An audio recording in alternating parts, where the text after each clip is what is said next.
दोस्तों, सबसे पहले सब्सक्राइब करें, नोटिफिकेशन बेल दबाएं और सबसे पहले वाली ऑप्शन ऑल करें, जिससे हमारी आने वाली नई वीडियो की नोटिफिकेशन आपको फ़ौरन मिल जाएगी। जय श्री राम भक्तों। दोस्तों, यह कथा एक ब्राह्मण की चतुराई और कुम्हार के लड़के की है। आइए कथा श्रवण करें। आज की कथा है कुम्हार का लड़का और एक चतुर ब्राह्मण। आइए कथा श्रवण करें। बहुत समय पहले की बात है। किसी गांव में एक कुम्हार था। उसका एक लड़का था। वह रोज गाय लेकर जंगल में जाता था। एक दिन जब वह जंगल की तरफ जा रहा था तो रास्ते में उसे एक ब्राह्मण मिला। ब्राह्मण चुटकी बजाता जाता था और राधा कृष्ण बोलता जाता था। चुटकी की आवाज सुनकर कुम्हार के लड़के को बड़ा अचंभा सा हुआ। लड़के को पता ही नहीं था, कभी ऐसा कुछ सुना ही नहीं था किसी से इस चुटकी को।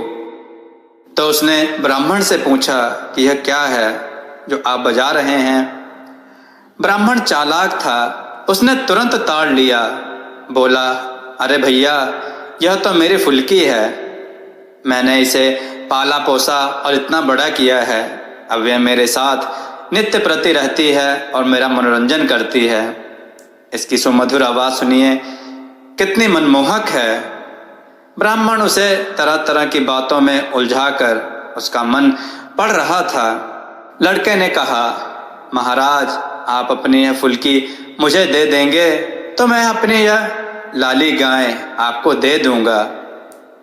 ब्राह्मण को तो हाँ भर कहना था। उसने झटपट लड़के को चुटकी बजाना सिखा दिया और वह गाय को लेकर चल दिया। घर के आंगन में खाट पर दादाजी बैठे थे। लड़का बहुत आनंद में था।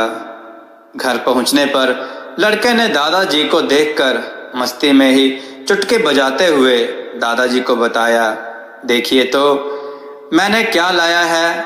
मेरे लाली की गाय के बदले में यह कितनी अच्छी बजती है, कितनी मधुर आवाज है, मन को मोह लेती है। दादाजी भी मजे में थे, लड़के से ज्यादा समझदार थे। वे बोले, क्या बात है, यह चुटकी तो काफी अच्छी है, कितनी अच्छी बज रही है। वाह, तूने तो कमाल कर दिया। लड़के की खुशी का कोई ठिकाना ही नहीं था। जब खाने का समय हुआ तो लड़के ने पूछा, माँ, इस फुल्की को मैं कहाँ रख दूं? माँ बोली, बेटे, इसे उस कुल्हड़ में रख दे। वह कुल्हड़ उठले पर पड़ा है, जरा संभल कर रखना। वह लड़का बहुत ही ज्यादा खुश था। इस चक्कर में उसने खूब पेट भर खाना खाया। जब वह फुल्की को लेने गया हाथ धोने के बाद तो उसमें से फुल्की गायब थी। लड़का उदास हो गया। वह बोला, माँ, मेरी फुल्की गुम हो गई है। दादाजी ने कहा, अभी की अभी कहाँ चली गई? मुझे लगता है कि उसने ही फुल्की को खा लिया है। सब एक साथ बोले, इस कुल्हड़ को तो तपाना ही होगा। इसे तपाने पर ही फुल्की वापस आएगी। आंगन में बड़ा सा अलाव जलाया गया और उसमें कुल्हड़ डाल दिया गया। जब जोर की आग जली तो लड़के के हाथ सूख गए और चुटकी फिर बजने लगी। लड़का बोला, अरे वाह, यह तो वापस आ गई, मजा ही आ गया। लड़के को प्रसन्न देखकर सब प्रसन्न हो गए।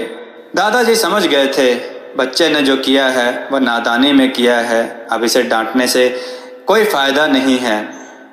इसलिए उन्होंने दिमाग से काम लिया और उस ब्राह्मण के पास गए और ब्राह्मण की दुष्टता के बारे में मुखिया को बताया। मुखिया ने ब्राह्मण को कड़ा दंड दिया और कुम्हार की गाय को कुम्हार को वापस लौटा दिया। दोस्तों, आपको कथा कैसी लगी? अपने विचार और सुझाव कमेंट में जरूर दें। हमारी कथाओं को लाइक करें, हमारे चैनल को सब्सक्राइब करना ना भूलें। हमारी कथाओं को शेयर जरूर करें जिससे लोगों को अच्छा ज्ञान प्राप्त हो। जय श्री राम भक्तों।